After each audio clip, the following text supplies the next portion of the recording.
My wife wanted to make me play the role of a submissive husband.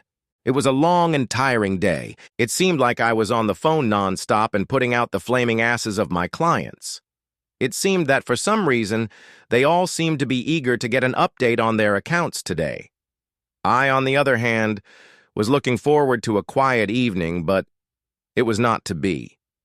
I got home at the usual time, so it was obvious that I was destined to catch them in the exact position I saw them in.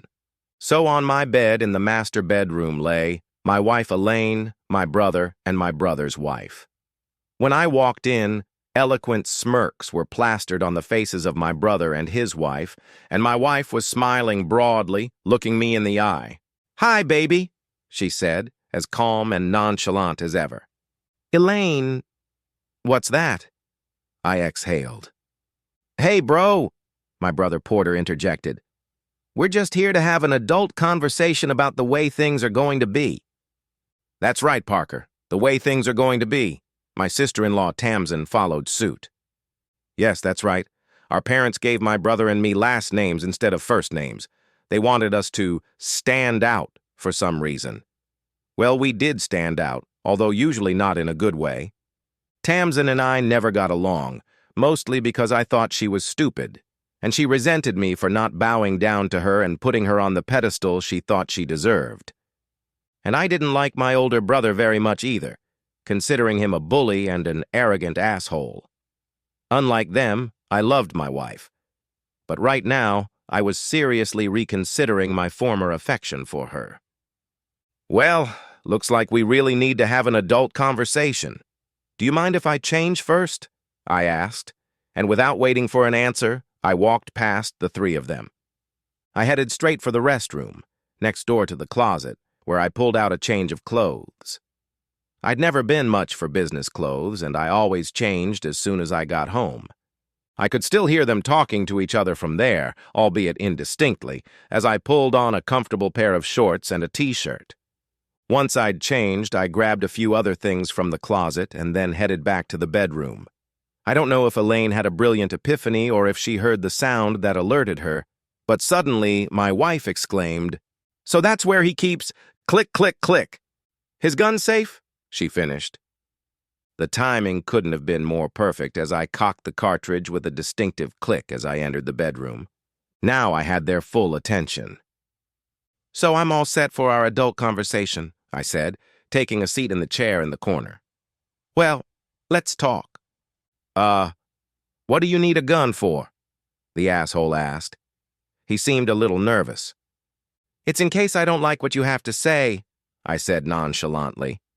That fool Tamsin had obviously gotten bored too quickly with what she, rather presumptuously I must say, considered to be an empty threat. "Oh, come on. You're not going to shoot anybody and you know it. That gun's probably not even loaded," she snorted. Tamsin threw off the blanket and climbed out of bed, apparently deciding that something had to be done. I had never seen my sister-in-law unclothed before, although I really, really wanted to, but now everything suddenly changed. Her massive breasts looked as stunning as I had imagined. Porter's and Elaine's gazes at this point were just as fixed on the dignity that Tamsin was displaying.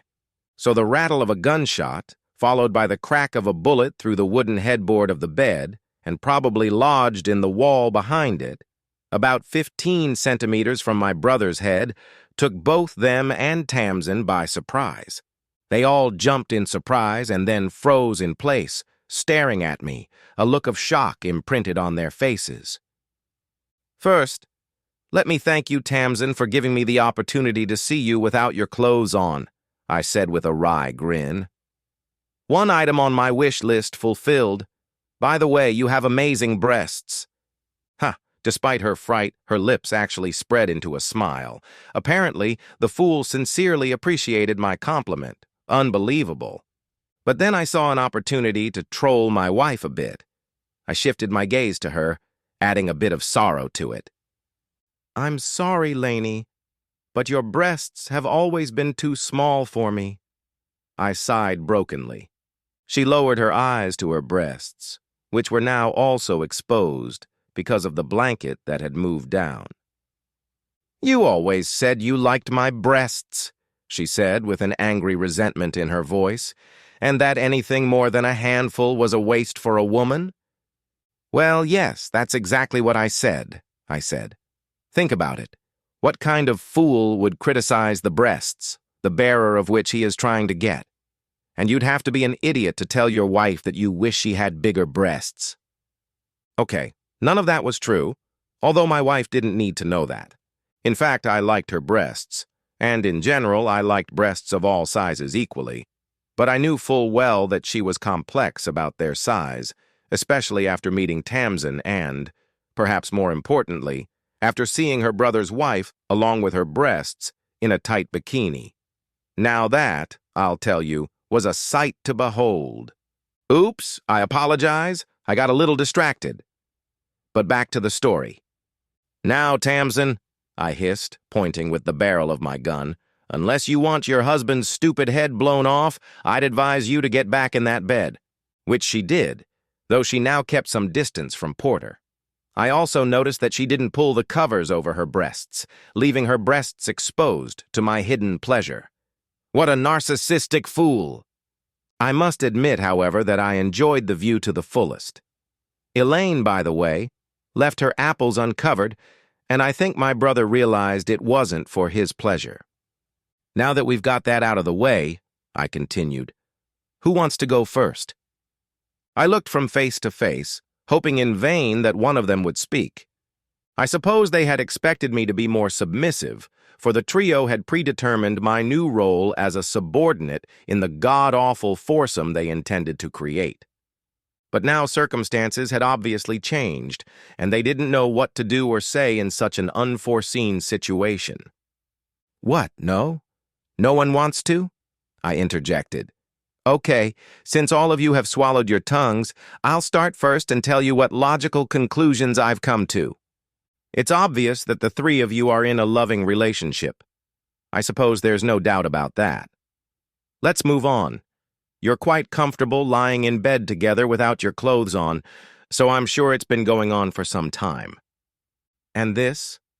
Yes, all of this, I gestured in a circular gesture at the trio, is your grand display. And what was it you were going to show me? You're here waiting for me to come home so I can see for myself that Elaine is having sex with both of you, and that you intend to keep it up.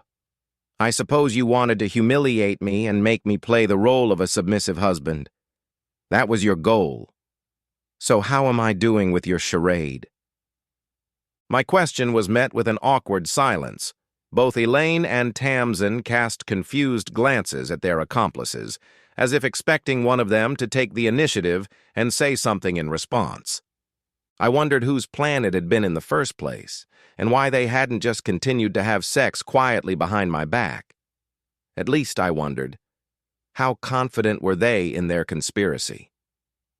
So, no feedback? I asked the question, which again went unanswered. Okay, I'll just continue then. So, apparently, you were just going to dump it all on me, expecting me to accept my role in shock, or at least not object to seeing you. But I wonder what led you to come to such conclusions. Did I do something that made you think that I would just give up? Again and again I shifted my gaze from one face to another, looking for an answer, some kind of admission, and I thought I caught a faintly regretful shake of Elaine's head. But then again, I could be wrong. Well, so you didn't think I'd just go along with it. Then that suggests that you thought there was some way to make me accept it. All three of them stared at me as soon as I said the word force, so I realized that my deductive method was on the right track. Oh, wow, I exclaimed. Looks like my last words had gotten a serious reaction. So, does anyone want to elaborate on your plan? Come on, be brave, anyone? You know, for people who wanted to talk like that, you don't seem very talkative. I chuckled. Okay. Well, in this case, I suggest to think together, to move, so to speak, gray cells. The question is, how could you make me accept it? Let's look at the options. Now, The most obvious ploy would be to use our children against me, right, Elaine? And then, oops, no kids. Well, folks, that's a bummer. That lever won't work, I said. Perhaps you were going to create some kind of threat to my reputation, I pondered. But no, my reputation will suffer only if I agree with your plan. And without it, only my loving wife's reputation will be severely damaged when all our friends and acquaintances find out that she is a cheater. So this means of pressure wouldn't make me go along with you. I shrugged. I guess I'm at an impasse. I really tried to encourage any of them to say something, but, amazingly, they all swallowed their tongues and just kept staring at me. Well, what can I say? The only thing I can think of is some possible legal trouble. Yeah, now I saw them flinch. Oh, that's it? I raised my index finger. So it's a legal problem after all. But I know I haven't done anything illegal, except maybe speeding, although I don't see how that would work. No! I twirled the muzzle of the gun in the air. It would have to be something that would get me actual jail time. Well, what could that be? I sat there for a moment, scratching my chin and sort of thinking, and then, as if I'd had a sudden epiphany, I literally snapped my fingers. Wait a minute. I think I've got it. The computers at work have flagged some of the accounts I keep to check for any irregularities. Yeah, right, I reasoned out loud. They must be irregularities of the sort that could attract the attention of one of the regulatory agencies and lead me straight to jail for fraud. But of course that won't work either. I grinned, ruthlessly shattering their illusions. Amusingly, their heads, as if on cue, began to turn back and forth as the conspirators began to glance at each other. Apparently, what I had said was the cornerstone of their plan, which this trio must have thought was practically flawless, and now they must be genuinely wondering how I'd figured it out so quickly and why their devious plan wasn't working as they'd hoped. It won't work, I explained condescendingly, because all the irregularities and errors are in the master file on the central server, but I keep the original invoices on my own secure computer, which only I have access to, and when I make any updates or changes, I update the entire file, so any changes will be automatically overwritten. So, I concluded, if there were any investigation, I could easily prove that the mistakes were not made by me. And besides, the system keeps track of who makes changes to the master file, so it would be perfectly clear that it wasn't me who made the adjustments anyway. None of the three people sitting across from me now were particularly tech-savvy, not even at a basic user level. And what's more, they had no idea of the layers of security that had been put in place, both to protect our clients' confidential information and to catch anyone who tried to jeopardize it. I agree, I continued, that this kind of manipulation could explain all the strange things happening at my work. But that would require direct access to the master file, and of course none of you have that capability. In fact, the only people who can have access to my master files are my immediate supervisor, Mr. Herman, and his boss, Mr. Bennett. I can't imagine Mr. Bennett doing something like this, but Mr. Herman? Well, I guess he might be subject to a little influence, a little manipulation. But how could he be persuaded to do something like this, jeopardizing Mr. Herman's career and even more, his freedom? Do any of you have any thoughts on the matter? I looked at the conspirators, shifting my gaze from one to the other, but there was no answer. It didn't surprise me at all, though. At this point, I was getting to the heart of the matter. Up to this moment, they had evidently been quite sure that they had fooled me.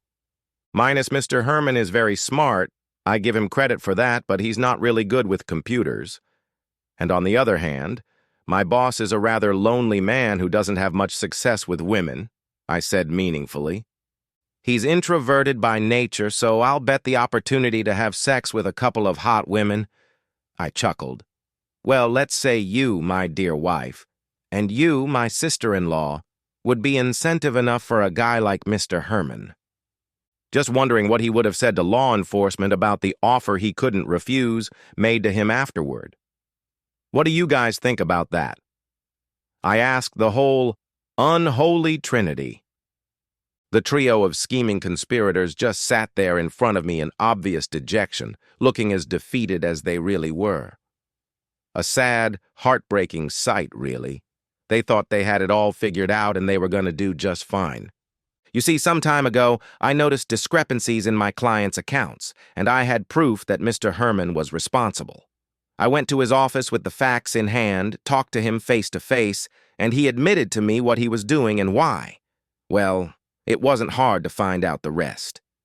With this information already provided by Mr. Herman, which included, by the way, his revelation that Tamsin had had sex with him, I envied him for that one, and that Elaine would let him have sex with her after the plan was successful, I kept an eye on my wife's email. In between, I reconstructed the plan they were apparently following from fragments of the mosaic. I was making a lot more money in life than my brother, whose once rosy dreams of becoming a professional athlete had been shattered by harsh reality. Yes, he worked hard enough, but he just didn't have the talent that was given to him. Then he somehow fell for Tamsin, whom he met while visiting a local club, and, most surprisingly, somehow talked her into marrying him. I guess she really did think the sun was shining right out of his body. Or maybe it was his dignity, more impressive than the average man's. I don't know. On the other hand, Porter made barely $30,000 a year, and that was only if he worked extra overtime. He and Tamsin never had much money, so it's no wonder they planned to force me to support them all with the threat of jail time hanging over my head. Naturally, their plan was doomed to failure from the start, though they didn't realize it themselves. Personally, I liked Mr. Herman in my own way, and I could understand why he was involved in this scam, so I agreed to keep his secret, provided, of course, that he stopped his manipulation of client accounts. He happily agreed and thanked me for not turning him in to management. His gratitude was so great that he gave me audio recordings of the meetings in his office where this awful trio visited him. According to the security protocol that all of us in the company had to follow, he recorded everything that went on in his office. That's how I found out that the conspirators weren't just offering my boss incentives, they were threatening him with what would happen if he didn't agree to help them. "Okay, what do you want, Parker?" Tamsin threw in, annoyed, finally taking part in the conversation they'd all originally wanted so badly.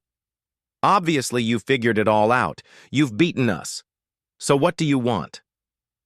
"Well, Tamsin," I smirked, "I'll admit, the first thing I thought of was enjoying your body.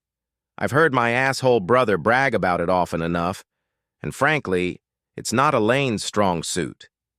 Despite the situation, Tamsin smiled again upon hearing the compliment to her abilities, while my wife, on the other hand, frowned angrily. "That would just bring me down to your level," I continued, then turned my attention back to Elaine. "So I'll agree to a divorce," I dictated my terms to my wife. "With no arguments on your part, an 80-20% property split in my favor, no alimony, and you'll have absolutely nothing to do with my retirement plan. It's not much, but it's my pension." "I mean, this is completely ridiculous." "It's ridiculous." Elaine was outraged. "Why would I agree to that?" "Because, honey, I could just send you to jail and take everything," I said, almost affectionately, outlining the prospect for her. "Come to think of it, isn't 20% and your freedom better than a hole in a bagel and a checkered sky? What can I say?" She did agree, albeit with apparent reluctance. I guess Elaine had high hopes for a secure, carefree, and idle life, and she was incredibly disappointed by this unexpected and deafening fiasco. Our divorce, in fact, went very quickly. When the judge asked why Elaine had agreed to such an uneven division of property, I wondered for a moment what she would tell him. Was she willing to risk her own freedom versus imprisonment just to give me one last shove? I mean, purely technically what I'd done could be called blackmail, but on the other hand, exposing me would expose her own nefarious schemes. "Yeah, mistreated him. So he deserves his share, and that's all my soon-to-be ex-wife had to say in the courtroom. So the judge signed the divorce agreement, and it went into effect a few months later. To my surprise, Mr. Herman began giving rave reviews of my performance at the company, and I was soon promoted. My traitor brother, on the other hand, became depressed after his brilliant plan didn't work out, and the prospect of a bad job for the rest of his life made him more friendly with alcohol and worse at his job, so he was eventually fired. Albeit belatedly, Tamsin still realized that if she stayed with my brother, nothing good was in store for her in the future, and soon divorced the loser. She was still a seductive young woman with her good looks and great shape, so she went back to the club where Porter had found her. She now makes considerably more money than he does, and feels quite good about herself. She now says she married him because she wanted out of the business, and he didn't mind her working as a dancer, but in return she was willing to do what she had to do for him. The last I heard about my brother was that Porter was hunkering down somewhere as a security guard on the night shift, making minimum wage. One day after the divorce was finalized, Tamsin showed up on my doorstep. I greeted her warily, trying to figure out why she had come, but only until she pulled up her top, once again dazzling me with her fantastic breasts. I'm ashamed to admit, okay, well, not really, but I gave in to this seductive offer of hers, and it was really cool since Tamsin really is a master of sex. Later, we happily repeated it a few more times. We don't date as a couple, of course, but she comes over to my place a few times a week, and we have sex like wild animals. Now I understand much better why Porter was crazy about her. In bed, Tamsin is a real tigress, ready for any kind of experimentation. Tamsin usually goes home after our playdates, but sometimes she stays the night. That will stop someday, of course, if either of us meets someone special, but I know that right now neither she nor I are on such a quest. Elaine was very, very unhappy when she found out about Tamsin and me. She showed up one night, a little tipsy, and pissed off that I was having sex with that cheating bitch, and offered herself in her place. I declined to make such a radical substitution, but resourcefully suggested that my ex-wife join us from time to time, provided that Tamsin would also agree to it, which she enthusiastically did, but no more than twice a week. So, to summarize, I have a great job that I love, and as much sex with no strings attached as I can handle. Honestly, sometimes there's even more of it than I can handle. Living, as they say, is good, and living well is even better. The end. Subscribe to my channel. Thank you.